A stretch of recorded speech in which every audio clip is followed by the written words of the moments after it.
रक्षाबंधनाच्या दिवशी नाशिकमधील एक भावनिक क्षण पाहून संपूर्ण महाराष्ट्र हळहळला होता। नाशिकच्या वडनेर दुमाला गावामध्ये बिबट्याच्या हल्ल्यामध्ये 4 वर्षीय आयुषचा मृत्यू झाला आणि त्यानंतर गावकऱ्यांमध्ये एक संतापाचं वातावरण निर्माण झालं होतं। बिबट्याला जेरबंद करण्याची मागणी केली गेली, पण 13 दिवस उलटले तरी सुद्धा अद्याप बिबट्याला जेरबंद करण्यात आलेलं नाहीये आणि त्यामुळेच रस्त्यावरती हा संताप बघायला मिळाला। बघूयात या मोर्चावरचा हा रिपोर्ट।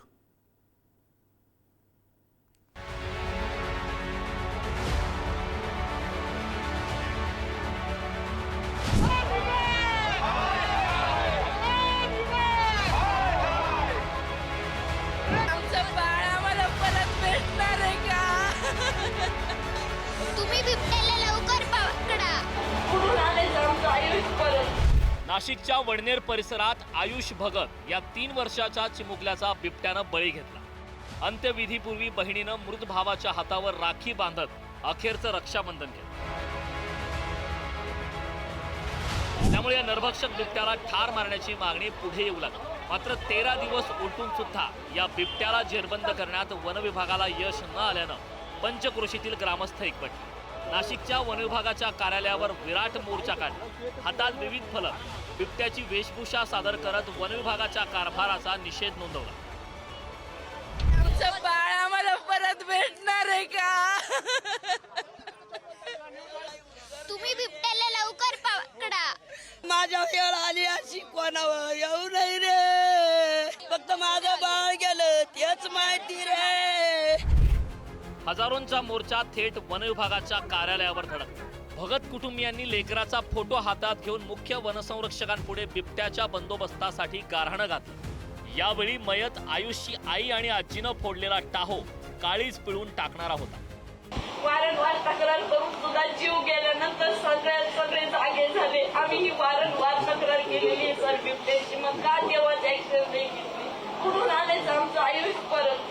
आम्ही अक्षरशः वैतागलोय सर। जसं आमचं आयुष गेलं तशी आमची अशी बात करते, पण आमच्या पोराप्रमाणे दुसऱ्या कोणत्या पोराचा हल्ला असा होऊ नये म्हणून आज आम्ही इथपर्यंत आलो, नाही तर आम्हाला काहीच इथं येण्याची हे नाहीये। तुम्ही सांगा सर याच्यावर काय उपाय आहे आता?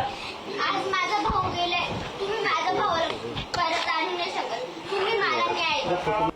वनविभागाच्या अधिकाऱ्यांनी मोर्चेकरांच्या संतप्त भावना लक्षात घेतल्या। बिबट्याला ठार मारण्यासाठी आपण शासनाकडे परवानगी मागितल्याचं मुख्य वनसंरक्षकांनी सांगितलं। येत्या 7 दिवसात हा बिबट्या जेरबंद करू असं आश्वासन मोर्चेकरांना दिलं।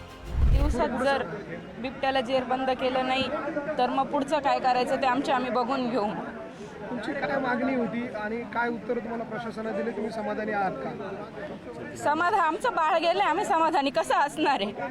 कोणत्याच उत्तरांनी आम्ही समाधानी नाहीये। जोपर्यंत आमच्या एरियातून ते बिबटे गायब होत करत नाहीये तोपर्यंत आम्ही कोणत्याच उत्तरांनी समाधानी नाहीये। आयुषला न्याय नाही मिळलाच पाहिजे।